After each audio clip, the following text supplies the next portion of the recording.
Everybody knows the first rule of tree trimming, and that is never use a ladder. The second rule of tree trimming is sometimes you've got to use a ladder. Let me show you how you can use a ladder with some very inexpensive insurance. Everybody's got something that'll work to keep you alive if using a ladder is the only way to get up there. This is some kind of a Japanese maple about 30 years old. It's about 60 or 70 feet tall. I'm going to go up there about 18 or 20 feet and cut off a couple branches that are shading out the grass. But the first thing I'm going to do is tie off the ladder.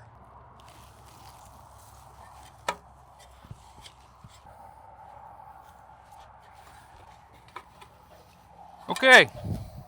All right, I took a piece of webbing, mule tape, tied the ladder to the tree.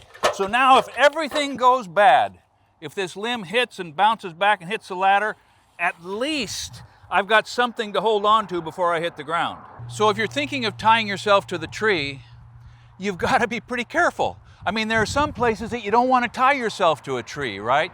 You got to visualize, will I be able to stay alive when I'm dangling from whatever it is I tie myself up there with? Now, maybe you've got a construction safety harness like the roofers wear. Maybe you've got a sit harness if you're a rock climber or a rappeller. Maybe all you have is some hemp rope that you can rig up. But whatever it is, you've got to think through what's going to happen if you actually need it to work.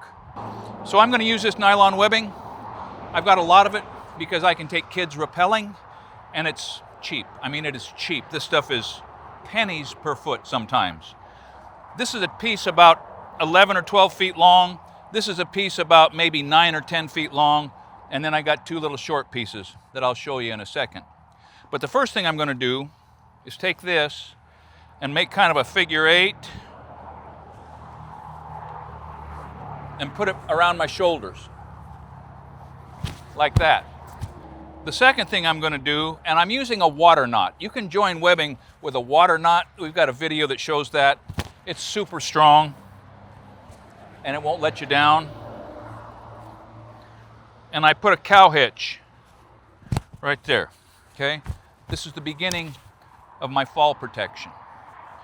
The next thing I'm going to do is take this, and I'm going to make a very incomplete Swiss seat. Now, if you want to know how to make a real Swiss seat for rock climbing, go to these channels. It's all over YouTube. These guys really know their business. But what I do at this point, put it around your waist, let one of the straps fall down, pull it up between your legs, and then combine all of these. You see that? This is the beginning of a pretty good fall protection. So now the question becomes, how do you connect your shoulder harness to your sit harness? Well, if you got a carabiner, it's easy. You just put everything into one knot. I'll shorten that up, right? But if you don't have a carabiner,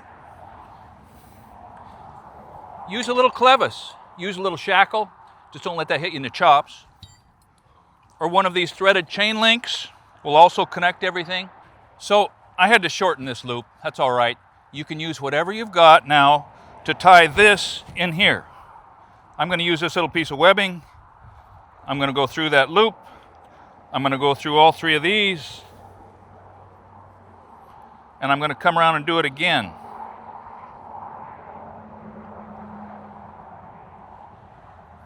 I'm going to go through that loop. I'm going to go through all three of these.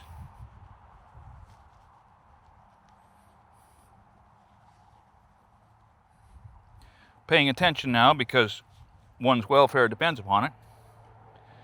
And I'm going to tie it all together with a water knot. Now, while I'm tying this, I want to emphasize something.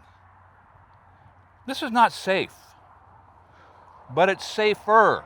It is much, much safer. The safest thing is to call an arborist. Call Buck and Billy Ray Smith. He's got the gear, he's got the know-how, or somebody in your community. Not a pretty knot. But you know what? It's going to hold me. So the idea is now, I can hook right into there with my rope, and I can't get to the ground. Okay, so you're watching me and saying, yeah, sure, Wadsworth, cheap, right? That's a 1/3 of a $200 climbing rope. It doesn't have to be climbing rope. This is a junk piece of rope now. You just get a piece of rope that's going to hold you. Now, there's all the calculations about this is an 8,000-pound capacity rope, but if you're falling and you hit the end, yeah, the rope will part. Just get a rope that looks good and is good, because you're not really creating fall protection in the middle of the fall. You're creating a way for you to stay in contact with the tree when something goes catastrophically bad as you cut off a branch and knock your ladder out from under you. You're just fastening yourself to the tree. So any fresh piece of rope is going to do it.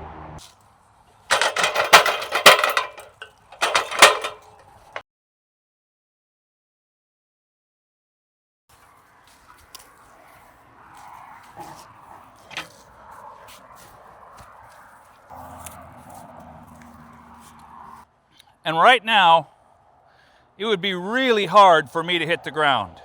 No matter what these branches do, when I cut them off, I am going to be securely tied someplace. That feels pretty good. I'm going to pull up the saw and get to work. That's an example of a drop cut. You cut the compression side outboard of where you cut the tension side, and so it tends to not hinge down and knock your ladder.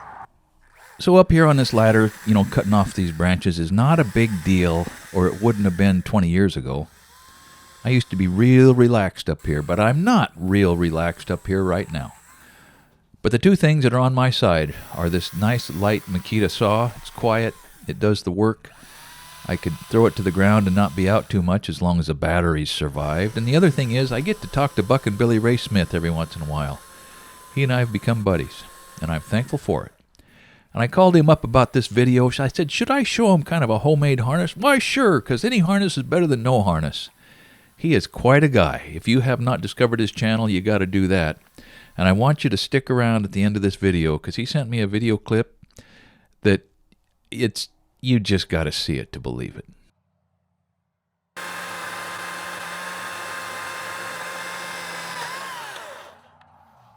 By the way, if I wasn't going to use a ladder here today and tie myself off with webbing, I would have used our old climbing gear. Oop, this is on the left. So these work like that, see? I mean, you put on the spikes, you strap those on, and then you've got these things. You can stick like a tomcat to a piece of bark with those things. This big old belt goes around your waist. This steel core rope goes around the tree. Up you go.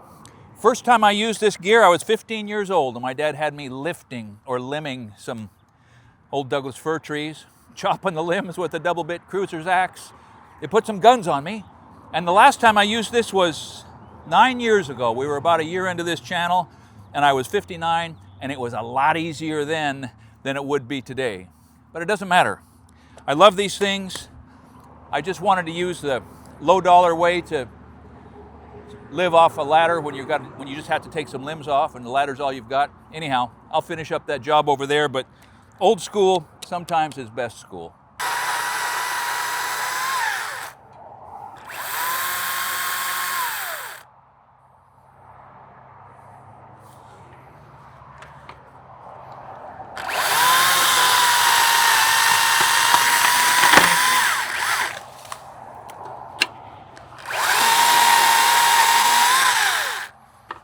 So there's an example.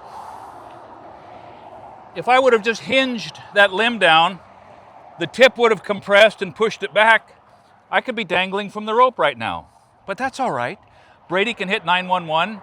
The firemen will come out and they'll keep me alive because I didn't have to drop the 20 feet to learn the lesson. So I really don't like leaning a ladder against a tree and getting up there and cutting off the limbs. I don't like it. You don't like it either. So let's not do it. And when I was thinking about this video, I thought, yeah, I don't want to give people the idea that everybody ought to try this. So I went at the Essential Craftsman Academy last night on Shop Talk. I said, guys, here's what I'm doing. What do you think? And Dan said, look, at least tell them to tie a short piece of rope to the ladder and tie the ladder to the tree. You know what? I thought, good idea. Now maybe you've got good ideas about how to use a ladder and, live to talk about it.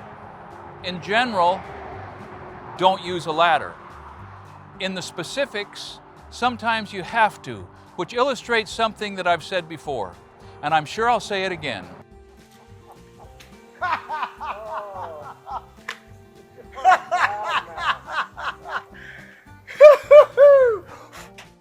Rules and policies are for the strict adherence of fools and the guidance of wise men. Thanks for watching Essential Craftsman, and keep up the good work.